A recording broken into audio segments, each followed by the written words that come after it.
Voilà, nous sommes là avec M. Ferdinand Kitenge. Avec lui, on va faire un petit rappel sur les élections parce que la société civile révolutionnaire a rendu public son rapport sur les élections. Et aussi, on va parler du prochain gouvernement de Samalou Condé.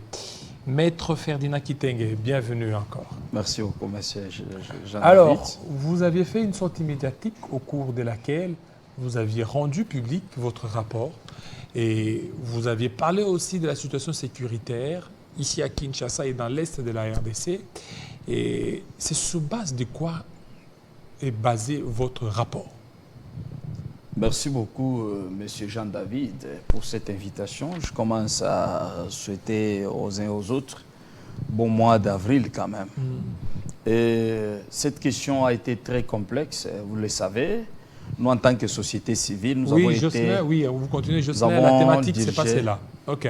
Nous avons dirigé une mission d'observance électorale qui nous devons toujours les rendre au peuple congolais et aussi aux institutions qui nous ont suivis pour tirer des dividendes, c'est-à-dire pour tirer des conséquences afin qu'à la longue, qu'il y ait un processus électoral apaisé. C'est ça le souci majeur. Dans notre rapport, on en a présenté 2 points, surtout le rapport électoral, le point positif et le point négatif. Commençons par le point positif.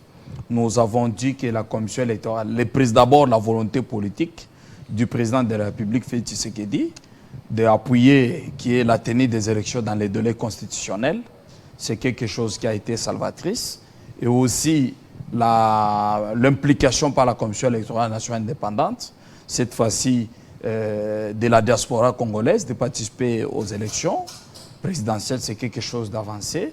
Et aussi, je dirais, troisième point aussi, dans les points positifs, l'organisation des élections municipales, c'est quelque chose d'importance. Mais ce qui est arrivé pendant la révision du fichier électoral comme point négatif, on en a constaté premièrement la sensibilisation a été très faible par rapport aux associations, la société civile, les confessions religieuses qui font ce travail-là. Il n'y avait pas l'effectivité. Et notre point était celui de les cartes d'électeurs. Qui vous prenez la carte aujourd'hui à 17h, 18h juste, demain avant qu'il soit 18h juste, toutes les mentions sont effacées. C'est un point très capital où même si vous prenez les duplicata, c'était de même. Vous pouvez échanger, ça ne pouvait pas porter le changement. C'est dire que la CENI, au lieu d'utiliser l'encre indélébile correcte, la CENI a préféré utiliser l'encre poussière qui ne coûte rien, aussi longtemps que ça sabotait même cette œuvre. Si vous regardez les cartes de 2006, de 2011 et celles de 2018, sont vraiment, jusqu'à ce jour, sont quand même visibles et lisibles. Mais avant qu'on arrive aux élections, au vote, les cartes étaient complètement foutues. Bon, ça c'est un point négatif. Deuxième point, la sensibilisation, la formation des formateurs n'avait pas atteint quand même un seuil élevé. Alors pourquoi avoir attendu tout ce temps? Vous avez rendu votre rapport 3 mois ou 4 mois après les élections. Pourquoi? Alors que d'autres structures de la société civile ont rendu les leurs bien avant. On attendait aussi parce qu'il y a la phase électorale avec la CENI, il y a aussi la phase des contentieux. On attendait les contentieux. Qu'on vide que la Cour constitutionnelle termine les contentieux de la députation nationale. C'est pourquoi vous avez vu, selon le point, il y a eu la carte qui était foutue à l'entretemps. Il y a eu aussi les jours de scrutin. Nous sommes allés, la loi dit, les scrutins doivent se tenir, malgré une séquence, 4 scrutins, mais ça doit se passer de 6h à 17h30, ou juste. Tous les bureaux se ferment, on les transforme en bureaux de dépouillement et de publication des résultats directement à la CENI, les bureaux affichent. Cette fois-ci, nous sommes allés de 3 jours à 6 jours de vote. Donc, on a eu à observer le vote éternel. Ce sont des fautes graves et lourdes même au niveau de l'organisation des élections. Alors, et qu'est-ce qu'il faut? il fallait quoi? C'est pourquoi... Et le président, il fallait sanctionner aussi le président de la CENI. C'est là où nous arrivons pour arriver aux options levées. Oui. Et en dehors de ça, nous sommes arrivés à la publication des résultats. D'abord, nos témoins. Parce que nous avons écrit à la centrale électorale de nous accorder 150 000 observateurs en tant que société civile. Malheureusement ou heureusement, ils nous ont donné ne fût-ce que 14 100. Les 14 100 ont été déployés sur l'ensemble du territoire national, c'est-à-dire conformément aux 26 provinces.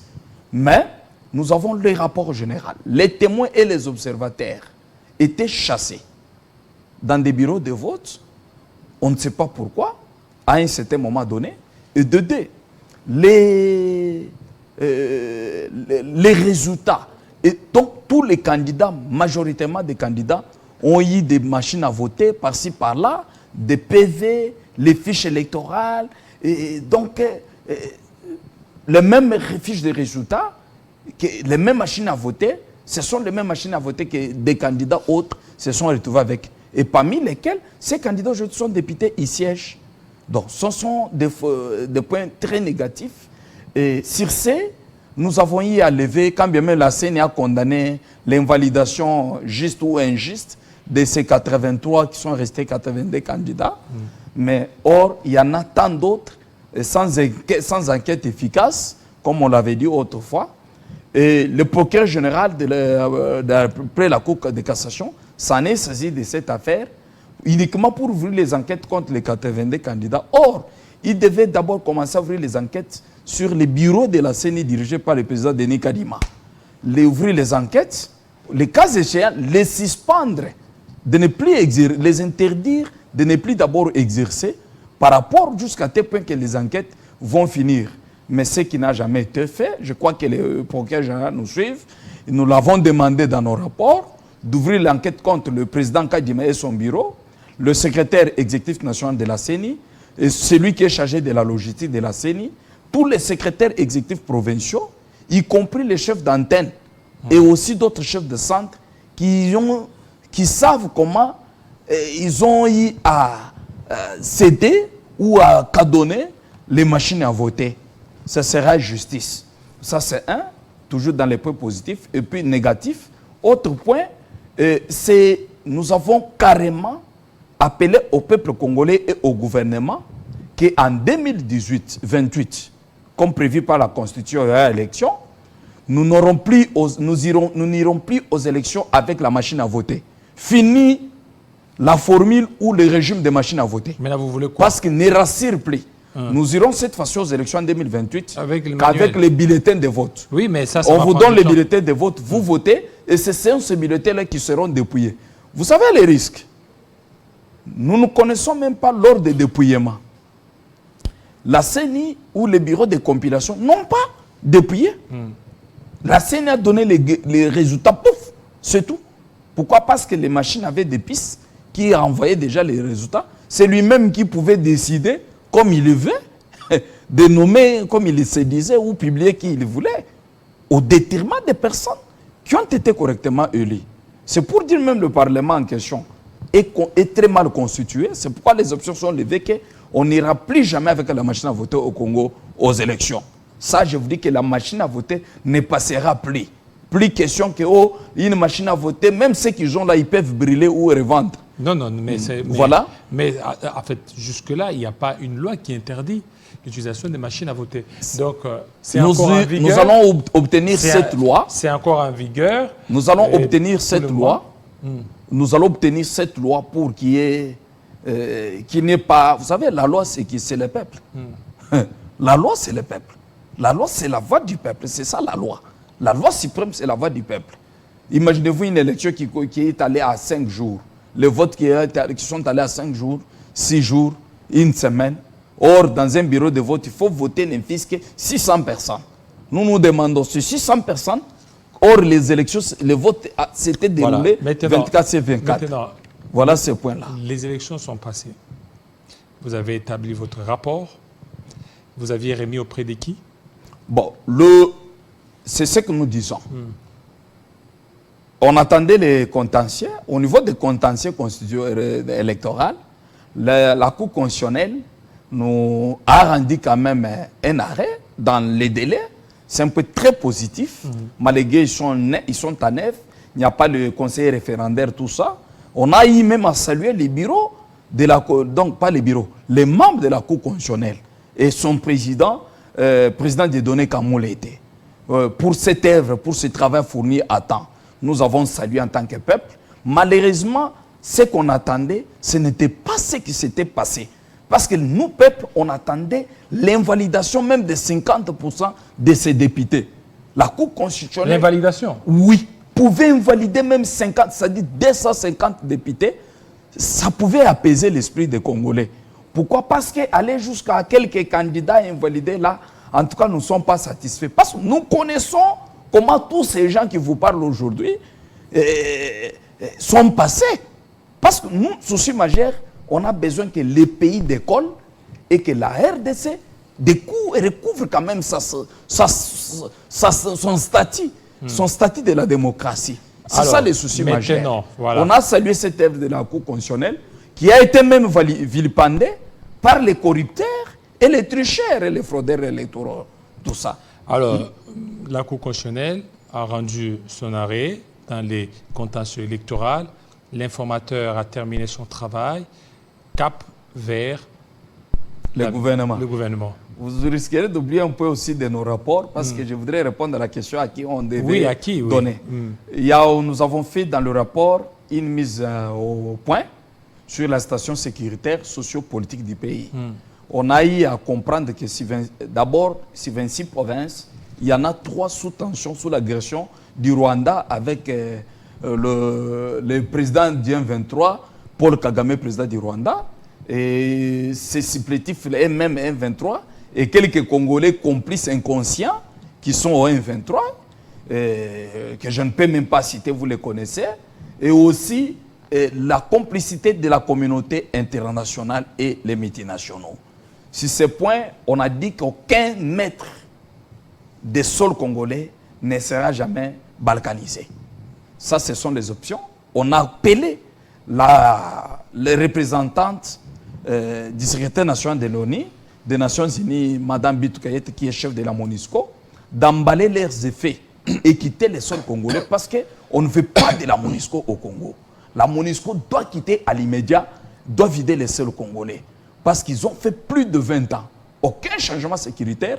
Au contraire, la MONUSCO est une caisse de résonance de l'insécurité au Congo et une caisse de la diplomatie technique et politique, voire aussi sécuritaire de l'ONU pour pouvoir infiltrer la RDC en fait de favoriser la balkanisation. À tout moment, nous avons toutes les pièces, toutes les preuves. Ils sont toujours à côté du M23 et à côté de nos ennemis, les terroristes, qui nous tuent. Pourquoi? Nous avons demandé, le 6 juin, avril ici, c'est le jour de l'héros Kassavubu, de Kimbangu plutôt. Le 6 avril. Le 6 avril. On a demandé aussi que, même mois d'avril, le 15 avril, la MONUSCO partout où elle est, qu'elle emballe ses effets, sinon le peuple va se prendre en charge. Deuxièmement, nous avons demandé de rompre définitivement tous les liens parce que l'ambassadeur qui est l'individu Karenga du Rwanda était déjà parti. Mais les services d'ambassade rwandais fonctionnent. Les activités de l'Union européenne doivent cesser au Congo. Les activités des Nations Unies doivent cesser au Congo. Au plan sécuritaire, c'est alors que nous allons arriver à stabiliser la sécurité au Congo. Tant qu'on collabore avec les ambassades de ces gens-là, on collabore avec eux. Ils ne sont plus fiables, ils ne sont plus efficaces. Nous les avons déjà découvertes. C'est question qu'on laisse d'entretenir de bonnes relations avec tous ces pays traîtres. Vous verrez qu'il y aura la paix. Nous allons consolider notre pays correctement. Ça, c'est un point. Deuxième point, au plan sécuritaire, c'est au niveau interne aussi. Sur 26 provinces, il y a 16 provinces à haute tension actuellement.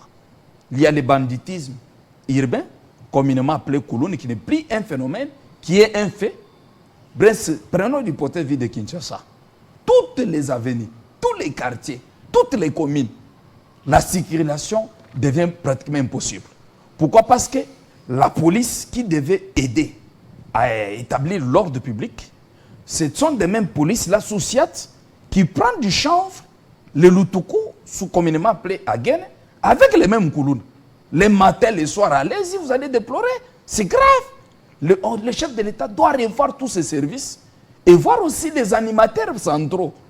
C'est une honte actuelle. Si on vous nomme ministre, on vous donne général, on vous donne chef de tel service, l'objectif principal n'est plus concentré au service. L'objectif devient uniquement concentré au recouvrement d'argent. C'est ce qui détourne les Congolais, qui fait à ce qu'on ne puisse pas favoriser, parce qu'avec le président Tshisekedi, dans nos rapports, nous avons souligné que c'est quelqu'un de bonne foi. Un président de bonne foi, un président qui a la volonté et les soucis de développer ce pays. Mais autour de lui maintenant. C'est pourquoi nous avons levé les options. Vous avez remis à qui J'ai les options levées et puis je réponds. Nous avons levé l'option que même les gens qui ont détourné dans les institutions, ils ont été ministres, DG, directeurs de cabinet, conseillers, n'importe quel membre de quel service, militaire ou civil, dès lors qu'il sent l'odeur de la prison, il sent l'odeur judiciaire d'un détournement quelconque, d'une blanchisserie, d'un vol ou de quelque chose qui a trait au trésor public, il ne peut plus revenir aux institutions. À ce point-là, sa place, il faut le laisser l'isoler avec les institutions. Plus question qu'il soit ni ministre, ni premier ministre, ni au gouvernement, ni membre de l'Assemblée nationale ou du Sénat. Et aussi, on a demandé qu'il n'y ait plus élection des gouverneurs. Ça favorise la tricherie et la corruption.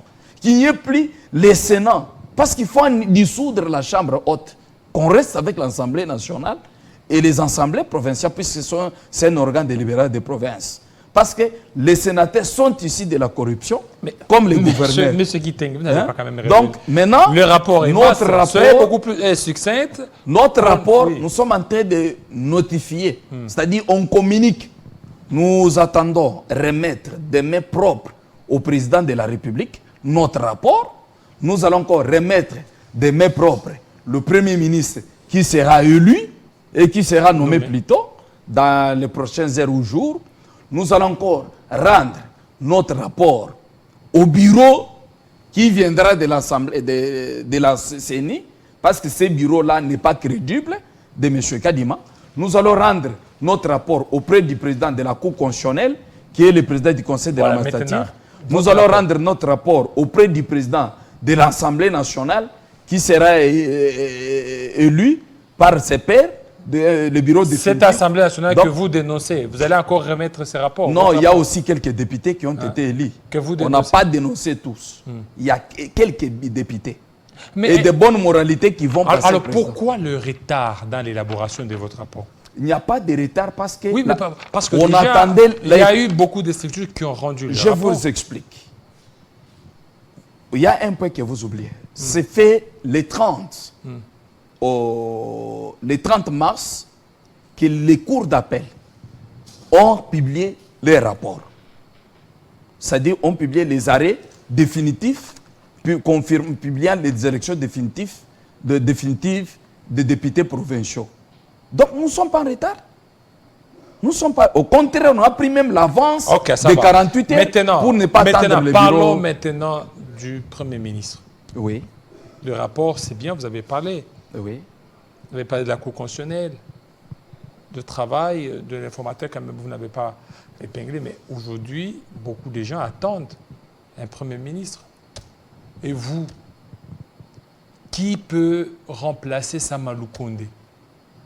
Juste un profil. Plusieurs noms circulent, mais jusque-là, il n'y a pas de fiabilité à ce nom-là.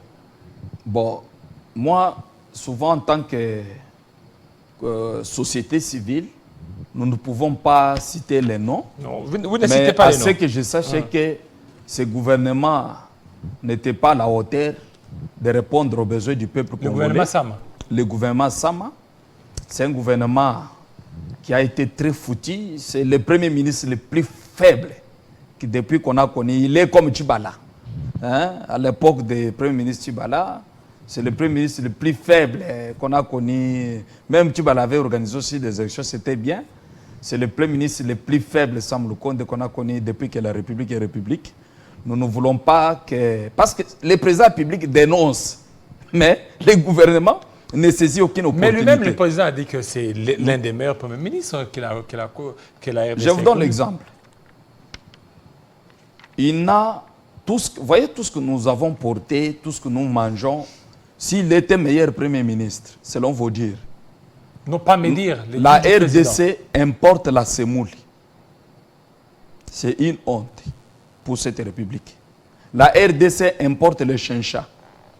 La RDC importe l'huile végétale. La RDC importe les carburants. La RDC achète même sa monnaie. Les francs congolais là. Si vous regardez même un billet de francs, ce n'est même pas les francs congolais. Depuis que le président Kabila avait laissé Joseph, avait laissé francs. Puis ce n'est plus franc congolais, c'est devenu franc. Hein? Franc.